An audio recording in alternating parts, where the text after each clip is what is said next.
Hi viewers, welcome to my channel learning with Khatak. तो आज हम हाजिर हैं एक मशीन लर्निंग मॉडल के साथ।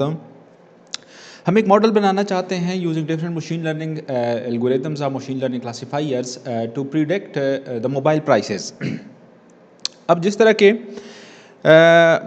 आजकल अगर आप लोग देख लें, मोबाइल फ़ोन्स बहुत सारी वैराइटीज़ के अंदर आ रही हैं, उसके डिफरेंट प्राइसेस होते हैं, उनके डिफरेंट फीचर्स होते हैं और विद डिफरेंट स्पेसिफिकेशन। अब अगर आपने कंज्यूमर को अट्रैक्ट करना है, कस्टमर को अगर आपने कैप्चर करना है, तो सबसे पहले आपने एक सर्वे करना होता है कि मार्केट में किस किस्म के फ़ोन्स अवेलेबल हैं, कौन-कौन सी स्पेसिफ़िकेशन है उनकी और क्या कुछ उन मोबाइल फ़ोन्स के अंदर क्या कुछ है जो कि कस्टमर को अट्रैक्ट करने के लिए ज़रूरी है। फॉर एग्ज़ाम्पल्स, डिफरेंट लोग मोबाइल के रैम का पूछते हैं कि कितना रैम है, उसके अंदर कैमरा किस तरह है और उसकी बाकी स्पेसिफिकेशंस के बारे में भी लोग क्यूरियोसिटी रखते हैं।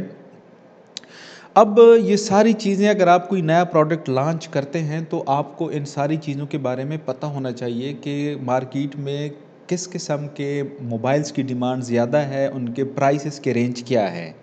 क्योंकि आप जो भी मोबाइल लेते हैं रिगार्डलेस ऑफ स्पेसिफिकेशन के, जो भी स्पेसिफिकेशंस होती हैं या जो भी उनकी डायमेंशंस वगैरह होती है, एक इम्पॉर्टेंट एस्पेक्ट होता है कि feature price of the mobile. So ये बेसिकली जो क्लासिफायर हम डिज़ाइन कर रहे हैं यहाँ पे, इसका बेसिक मकसद क्या है कि ये डिफरेंट प्राइसेस को प्रिडिक्ट करेगा कि अगर आप एक नया प्रोडक्ट बनाना चाहते हैं तो ये प्राइसेस ऑलरेडी मार्केट के अंदर चल रही हैं। अगर आप अपने प्रोडक्ट की कीमत इस तरह रखेंगे तो आपका प्रोडक्ट चल सकता है, मींस मार्केट को कैप्चर कर सकता है। सो ऑब्वियसली ये हमारे पास मल्टी क्लासिफिकेशन प्रॉब्लम है, लेकिन इसके अंदर जितनी भी हमारे पास क्लासेस हैं they are balanced classes, means equal number of samples are distributed inside the classes. ये अगर हम देख लें, यस, तो ये हमारे पास मोबाइल प्राइस प्रिडिक्शन मॉडल। तो इसके अंदर हमारे पास जो होगा target variable price range. Before launching a product you must analyse the market price of the product to capture the customer. अच्छा, अब इसके अंदर हम कवर क्या कुछ करेंगे। सबसे पहले हमारे पास हम लाइब्रेरीज़ कौन कौन से इंपोर्ट करेंगे, फिर डेटा सेट्स को थोड़ा सा इंपोर्ट करना देखेंगे और फिर डेटा सेट्स को थोड़ा सा देख लेंगे कि डेटा सेट्स के अंदर कौन कौन सी कॉलम्स हैं, फीचर्स हैं और इनके किस लिए हम इसको यूज़ करते हैं। फिर उसके बाद हमारे पास यूनिवेरिएट एनालिसिस होंगे, similarly bivariate analysis, multivariate analysis. फिर उसके बाद हम एक मशीन मॉडल लेंगे, उसको हम ट्रेन डेटा सेट्स को हम डिवाइड करेंगे ट्रेनिंग और टेस्टिंग सेट्स के अंदर। फिर उसके बाद हम उसको फिट करेंगे और मॉडल को ट्रेन करेंगे और फिर उसकी prediction and then accuracy of the model. So सबसे पहले ये अगर हम देख लें तो हमारे पास ये इसकी कुछ इंपॉर्टेंट लाइब्रेरीज़ हैं। सो ये इसको मैं जस्ट रन कर लेता हूँ ताकि इसके जो फंक्शंस हमें चाहिए होते हैं वो हमें इजीली मिल सके। इंपोर्टिंग एंड अंडरस्टैंडिंग ऑफ और डेटा सेट्स, ये हम एक डेटा सेट्स हमारे पास है mobile price trend dot CSV। आप लोग ये डेटा सेट्स कैगल के वेबसाइट पे आपको इजीली मिल जाएगा। पब्लिकली अवेलेबल डेटा सेट्स है। एक मैंने डेटा फ्रेम का एक ऑब्जेक्ट बना लिया है डेटा प्राइस। अब ये डेटा सेट सारा लोड होकर DF प्राइस के अंदर आ जाएगा, डेटा फ्रेम के अंदर आ जाएगा। सो इसको मैंने रन कर लिया so that to load the data set into the required data frame. अब डेटा फ्रेम का अगर हम टाइप देख लें तो ये मेरे पास देख लें डेटा फ्रेम है, मेरे पास data frame type dot objects. अच्छा, अब एक्सप्लोरेटरी डेटा एनालिसिस के अंदर हम क्या करते हैं कि सबसे पहले हम ये देखना चाहते हैं कि हमारा जो डेटा सेट्स हैं उसका शेप क्या है, मींस उसके अंदर कितने कॉलम्स हैं, कितने नंबर ऑफ़ रिकॉर्ड्स हैं and so on. So shape of the data sets, so हम सबसे पहले ये देखना चाहते हैं कि हमारे डेटा सेट्स के अंदर कितने शेप्स हैं। तो उसके लिए हमारे पास DF underscore price dot shape, अगर ये मैं रन कर लूँ तो ये मुझे शेप रिटर्न करके देगा। तो ये मेरे पास क्या है, इस मींस ये मुझे कह रहा है कि 21 आपके पास इसके अंदर फीचर्स हैं, कॉलम्स हैं और 2000 आपके पास क्या हैं, इसके रोज़ हैं। To know about the columns, अब हमारे पास कॉलम्स कौन कौन से हैं। फीचर्स को हम थोड़ा सा देखना चाहते हैं कि हमारे पास जो डेटा सेट्स हैं उसके अंदर कौन कौन सी फीचर्स हैं। सो ये हमारे पास इसके डिफरेंट फीचर्स हैं। अच्छा, इसके अगर थोड़ा सा हम फीचर्स की बात कर लें तो battery power, blue, clock speed, dual SIM, front camera etcetera. जो प्रॉब्लम स्टेटमेंट है, प्रॉब्लम हमारे पास क्या है, The data contains information regarding mobile phones, features, specification, etc. and their price range. अब ये जो डेटा सेट्स हैं ये चूंकि प्रॉब्लम से रिलेटेड है तो इसके अंदर हमारे पास क्या है कि information regarding mobile phone features, battery power, blue, clock speed, etc. The various features and informations can be used to predict the price range of mobile phones. For example, अब हमारे पास इसकी feature battery power in mAh, Bluetooth क्या mobile के अंदर Bluetooth है या नहीं है, माइक्रो प्रोसेसर, क्लॉक स्पीड क्या है इसकी, the phone has a dual SIM or not, front camera mega pixels, has 4G support, 4G को मोबाइल फ़ोन सपोर्ट कर रहा है या नहीं कर रहा, internal memory in gigabytes, mobile depth in cm, weight of mobile phones, number of cores, very important thing, number of cores in the processors, primary camera megapixels, pc primary camera megapixels, and then pixel resolution height, pixel resolution width, and then important thing is RAM in MB, mobile screen height, and then mobile screen width, longest time after a single charge, कितना time लेता है, 3G support कर रहा है नहीं कर रहा, touch screen है या नहीं है, वाईफाई को सपोर्ट कर रहा है या नहीं कर रहा, और फिर उसके बाद जो हमारा टारगेट वेरिएबल है प्राइस रेंज, कि अगर किसी मोबाइल के अंदर ये फीचर्स हैं तो वो किस प्राइस रेंज के अंदर आ सकता है या कौन से प्राइस रेंज हैं जो आ सकते हैं आपके पास। ओके, सो हमने एनालिसिस अब शुरू कर दी हैं कि अगर हमारे पास ये डेटा है, इस डेटा को हमने किस तरह एनालाइज करना है। सो उसके बाद preview the data set to understand the data. जो फर्स्ट 5 कॉलम्स है हमारे पास, लेट सपोज हमारे पास DF price dot head, first few observations मैं प्रिंट करना चाहता हूँ, तो ये देख लें, ये आपके पास डिफरेंट 5 रोज़ डिस्प्ले हो गया, 21 कॉलम्स हैं, तो ये उसकी डिफरेंट फीचर्स वैल्यू हैं, जो कॉलम्स की वैल्यू हैं। अगर हम अपने टारगेट वैल्यूज़ के देख लें, सो ये हमारे पास प्राइस रेंज है। अब प्राइस रेंज को हमने न्यूमेरिकल कैटेगरी के अंदर लिखा हुआ है 0, 1, 2, 3। 0 के अंदर एक प्राइस रेंज है, 1 के अंदर दूसरा प्राइस रेंज है, 2 के अंदर तीसरा प्राइस रेंज है, 4 के अंदर next so on price range different given है। अच्छा, जनरेट सिमिलरली अगर हम इसके रेंडमली देख लें सैम्पल्स, तो ये हमारे पास रेंडमली अब जनरेट हो गए, ये देख लें इसके ऑर्डर गिवन है। सो यहाँ पे अगर आप लोग देख लें तो ये 0, 3, 1, 2, 3 वही हमारे पास क्लासेस हैं। ओके, सो इसके बाद यूनिवेरिएट एनालिसिस। अब यूनिवेरिएट एनालिसिस के अंदर हम क्या करते हैं कि हमारे पास जो टारगेट वेरिएबल होता है, उस टारगेट वेरिएबल्स को हम देखना चाहते हैं कि हमारे पास जो टारगेट वेरिएबल है वो क्या है हमारे पास, और उसके अंदर हमारे पास आइडेंटिफाइंग क्लास लेबल और टारगेट लेबल्स, टारगेट लेबल को आइडेंटिफाई कर लें with number of records associated with it, कि इसके साथ कौन कौन से कितने नंबर ऑफ रिकॉर्ड्स इसके साथ एसोसिएटेड हैं। सो वेरी सिंपल फंक्शन है हमारे पास, length DF price dot price range unique, कि हम क्या करना चाहते हैं, जो प्राइस रेंज हमारे पास, ये मेरे पास टारगेट वेरिएबल है। कीप इन माइंड, आप लोगों ने याद रखना है कि ये मेरे पास जो टारगेट वेरिएबल है वो मैं कहता हूँ कि यूनिक वैल्यूज़ में मुझे क्या कर दो, डिस्प्ले करके दे दो। सो ये मुझे क्या कर लेता है, total number of classes price range is equal to 4। So total मेरे पास 4 क्लासेस हैं। अब 4 क्लासेस की जो वैल्यूज़ हैं वो यूनिक वैल्यूज़ वो कौन कौन सी हैं, ये अगर हम देख लें तो 0, 1, 2 एंड 3। सो ये मेरे पास इसकी यूनिक वैल्यूज़ है। उसके बाद मैं ये देखना चाहता हूँ फ्रीक्वेंसी डिस्ट्रीब्यूशन, कि किस क्लास के अंदर कितने नंबर ऑफ सैम्पल्स हैं। Frequency distribution of target variables, number of instance rows that belong to each class, we can view this as an absolute count. So ये अगर मैं रन कर लूँ तो आप लोग देख लें कि ये मुझे बता रहा है कि जी आपके क्लास के अंदर या टारगेट वेरिएबल के अंदर 4 वैल्यूज़ हैं। बेसिकली वो 4 वैल्यूज़ हमारे पास क्या हैं, 0, 1, 2, 3, और हर एक के अंदर हमारे पास जो सैम्पल्स हैं, फॉर एग्जांपल क्लास 0 के अंदर 500, 500, 500। दैट्स वाई ये मैं क्या कहता हूँ कि ये मेरे पास डेटा सेट्स जो है ये मेरे पास बैलेंस डेटा सेट्स हैं। प्रॉब्लम मेरे पास मल्टी क्लास का है, लेकिन जितनी भी हमारे पास 4 क्लासेस हैं और चारों क्लासेस के अंदर नंबर ऑफ सैम्पल्स जो है वो मेरे पास क्या है, इक्वल है। सो ये भी मेरे पास वही जस्ट डिस्प्ले हो रही हैं। अच्छा, अब अगर मैं ग्राफ के थ्रू देखना चाहता हूँ Since class labels have 4 values 0, 1, 2, 3, so this is a multi-class problem classification problem. So ये मेरे पास क्या है, मल्टी क्लास क्लासिफिकेशन प्रॉब्लम है. अब अगर ये फ्रिक्वेंसी डिस्ट्रीब्यूशन मैं ग्राफ के थ्रू देखना चाहता हूँ, सो जस्ट SNS वो मैंने ऊपर लाइब्रेरी इंपोर्ट की हुई थी. सो प्राइस रेंज को मैं ग्राफ के थ्रू देखना चाहता हूँ. सो ये अगर हम देख लें तो ये मेरे पास इसके देख लें प्राइस रेंज 0, 1, 2, 3. तो हर एक क्लास के अंदर ये बेसिकली आपके पास डिफरेंट क्लासेस को रिप्रेजेंट कर रही है. आपके पास एक क्लास है, दूसरी क्लास, तीसरी क्लास और फोर्थ वन क्लास. और हर एक क्लास के अंदर जो नंबर ऑफ़ सैम्पल्स हैं वो आपको ये बता रहा है कि हर एक क्लास के अंदर आपके पास 50 नंबर ऑफ़ सैम्पल्स हैं.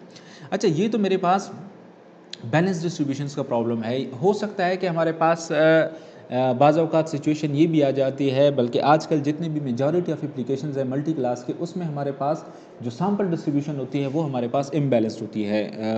होपफुली हम किसी एक लेक्चर्स के अंदर multi class with imbalance data sets को भी देखेंगे कि अगर हमारे पास इम्बैलेंस डेटा सेट्स हो तो उसके अंदर हम क्लासेस को कैसे आइडेंटिफाई करते हैं और उसके साथ नंबर ऑफ़ सैम्पल्स कैसे एसोसिएट होते हैं, वो इंशाल्लाह हम किसी और लेक्चर्स के अंदर देख लेंगे. सो ये अब मैं ग्राफ के थ्रू इसको देखना चाहता हूँ कि फ्रीक्वेंसी डिस्ट्रीब्यूशंस कि अब बैटरी पावर जो है मेरे पास और रिस्पेक्टिव प्राइस रेंज मेरे पास इसकी क्या है. सो ये डिफरेंट आपके पास जितनी भी आपके पास सैम्पल्स आ जाते हैं तो वो आप इजीली इसको देख सकते हैं यहाँ पे.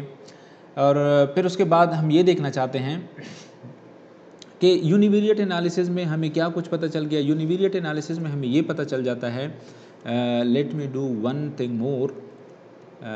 यस,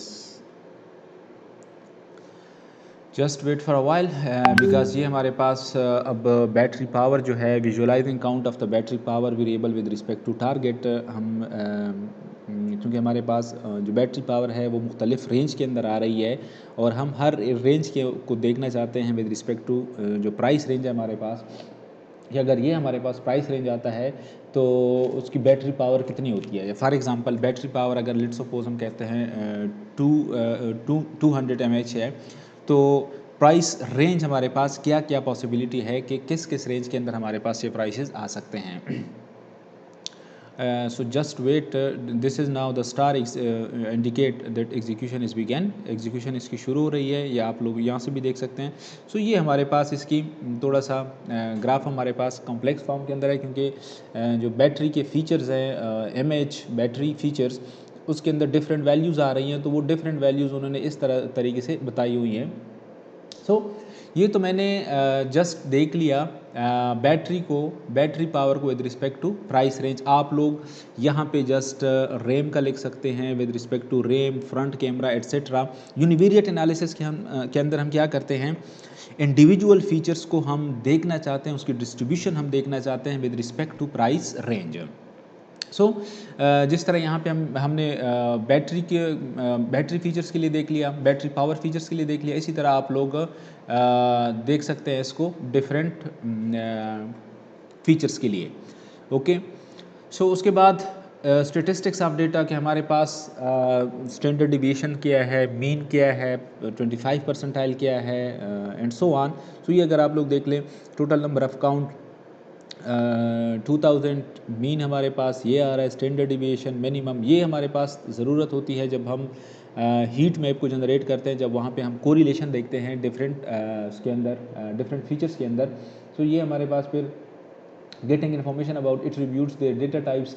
अगर हम ये देखना चाहते हैं कि एट्रीब्यूट्स के जो डेटा टाइप्स हैं वो हमारे पास क्या है. सो यहाँ पे अगर आप लोग देखते हैं इंटीजर, फ्लोट एट्सेट्रा, साथ ही ये हमें नल वैल्यूज़ के बारे में बता देता है कि कौन से जो फीचर्स हैं, कौन से जो कॉलम्स हैं उसके अंदर हमारे पास नल वैल्यूज़ हैं या नल वैल्यूज़ नहीं हैं. सो अगर दोबारा आप लोग इसको देख लें, सो टोटल हमारे पास 21 कॉलम्स हैं, 0 से स्टार्ट है और 2000 फीचर्स हैं आपके पास. सो ये आपको बता रहा है 2000 फीचर 0 से स्टार्ट है. सो 21 हमारे पास क्या है इसके डिफरेंट हैं. अच्छा, अब now we remove the data points with missing data. अब जितना हमारे पास डेटा सेट्स बड़ा होता है, चांसेस हमारे पास होते हैं कि हमारे पास उसके अंदर कुछ मिसिंग वैल्यूज़ भी होंगी. अब मिसिंग वैल्यूज़ को हमने क्या करना होता है, क्योंकि classifications performance obviously depends upon the data values. So अगर हमारे पास कोई मिसिंग वैल्यूज़ हैं तो उन मिसिंग वैल्यूज़ को हमने रिमूव करना होगा अपने डेटा सेट से। तो वो हम कैसे कर सकते हैं, डी एफ प्राइस फाइनल। ये अब देख लें, मैंने एक नया डेटा फ्रेम का ऑब्जेक्ट बना लिया है, डी एफ प्राइस फाइनल, और वो मैं किससे बना रहा हूँ, डी एफ प्राइस से। और उस समय क्या कह रहा हूँ, हमारे पास एक कॉलम है SCW, उसके अंदर हमारे पास मिसिंग वैल्यूज़ हैं। तो वो हम उसे कह रहे हैं कि अगर वो 0 के बराबर नहीं है तो फिर वो क्या कर लो, आप DF फाइनल को असाइन कर दो। अब अगर ये मैं प्रिंट कर लूँ तो अब देख लें मेरे पास 21 कॉलम्स मेरे पास सारे आ गए, लेकिन जो फीचर्स वैल्यू थी, नंबर ऑफ रिकॉर्ड्स थे, वो अब मेरे पास 1820 रह गए, जो पहले मेरे पास कितने थे, 2000 मेरे पास थे। Okay, so now important thing is data distribution. So data distributions के अंदर हम क्या देखते हैं, let's analyse some data features and see their distribution. First we see how the battery image is spread. So इसके अंदर बेसिकली हम क्या करते हैं कि हर एक फीचर्स को हम ये देखना चाहते हैं कि उसकी जो डिस्ट्रीब्यूशन है वो किस तरह है। फॉर एग्ज़ाम्पल अगर इसको मैं रन कर लूँ तो ये अगर आप लोग देख लें तो ये मेरे पास है, इस ग्राफ को थोड़ा सा अगर आप लोग यहाँ से देख लें, ये देख लें बैटरी पावर। अब बैटरी पावर यहाँ से है 500, 750, 1020। अब ये हमें ये बता रहा है कि अगर कोई मोबाइल है उसकी जो mAh पावर है 500 है, तो वो टोटल कितने नंबर ऑफ़ मोबाइल्स हैं हमारे पास, 175 मोबाइल्स। 1875 के अंदर 1800 मोबाइल्स के अंदर 175 मोबाइल्स हमारे पास ऐसे हैं जो कि क्या हैं, जिनकी बैटरी पावर हमारे पास है 500 mAh एंड सो ऑन। सो ये आप लोग क्या कर सकते हैं, यहाँ से मुख्तलिफ आप लोग कंक्लूजन ड्रा कर सकते हैं कि 1500 mAh पे हमारे पास कितनी डिस्ट्रीब्यूशंस हैं, कितने मोबाइल्स हमारे पास हैं and so on. Now see the count of how many devices have Bluetooth and how many devices don't have Bluetooth. Similarly, अब हम ये देखना चाहते हैं कि हमारे पास जो 1800 समथिंग मोबाइल्स हैं हमारे पास, उसके अंदर टोटल कितने मोबाइल्स हैं, काउंट हाउ मेनी डिवाइसेस है ब्लूटूथ, कितने डिवाइसेस के अंदर ब्लूटूथ है और कितने डिवाइसेस हैं जिनके अंदर हमारे पास ब्लूटूथ नहीं है। सो अगर ये हम देख लें, सो यहाँ पे देख लें ये ब्लूटूथ, अब यहाँ पे हमें ये बता रहा है कि कितने परसेंट हमारे पास हैं।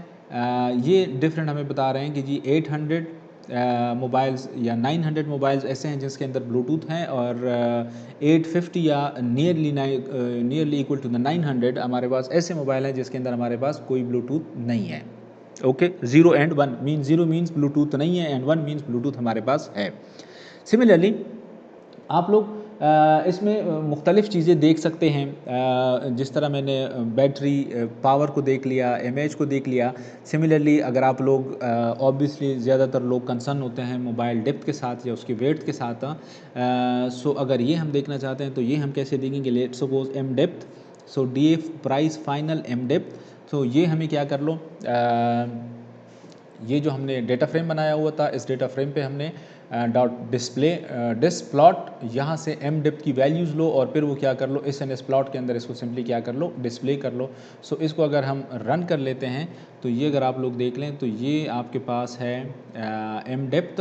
सो m डेप्थ के अंदर आपके पास क्या चीज़ आ रही है,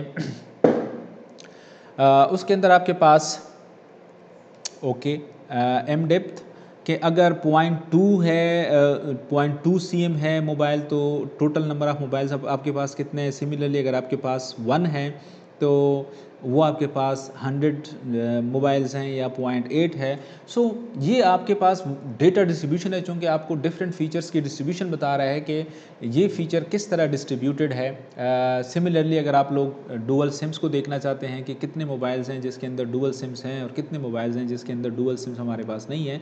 सो बाकी कोड ऑलमोस्ट वही है, मैं सिर्फ यहाँ पे क्या करता हूँ, उस फीचर्स को देखना उस फीचर्स का नाम मैं यहाँ पे लिख लेता हूँ जिसको मैंने क्या करना होता है, उसकी डिस्ट्रीब्यूशन मैंने देखनी होती है। सो इसको अगर मैं रन कर लूँ तो ये देख लें मेरे पास तकरीबन आधे से ज़्यादा मोबाइल हैं जिनके अंदर डुअल सिम है, और आधे मोबाइल हैं जिसके अंदर डुअल सिम की फैसिलिटी नहीं है।